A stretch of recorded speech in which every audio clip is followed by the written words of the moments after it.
we feel there will be some recovery in Nigeria, but this year will be clearly a difficult one for the country.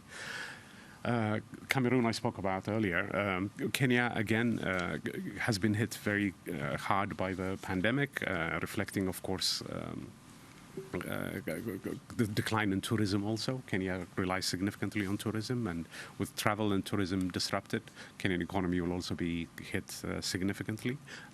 So that's an added dimension in terms of the outlook in Kenya. Thank you. I think we are going to take the last question, and the question is on South Africa from Prinesha Naidu from Bloomberg News in South Africa. So the question is basically about what are the latest developments on IMF South Africa talks, why it's taking so long, what are the sticking points in the talks, and how long have talks been going on? So basically the latest update on the talks with South Africa. So, you know, as we had indicated a few weeks ago, South Africa has requested support under the rapid financing instrument from the IMF. As we noted at the time, I mean, the key benefit of the financing that we are able to provide under the rapid financing instrument for South Africa is the fact that they would be able to access you know, this financing at very, very low interest rates, almost negligible interest rates relative to the higher cost of borrowing that South Africa faces.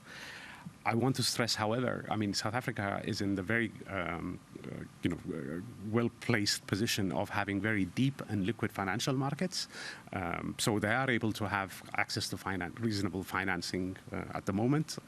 So the discussions are taking place in at a measured pace. So, you know, again, the key is not so much urgency in us providing financing, but rather because we are able to provide much cheaper financing than would otherwise be the case. So discussions are taking a bit of time, and we hope we'll have a final outcome in the coming weeks, and we'll hear back from the South African authorities.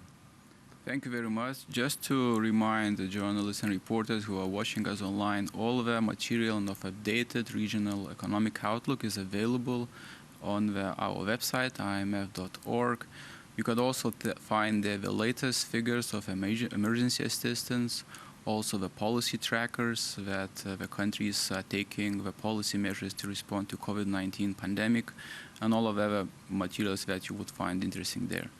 So thank you very much for joining us virtually, for asking us and providing us questions. Thank you, Abe, for presenting it, and stay safe.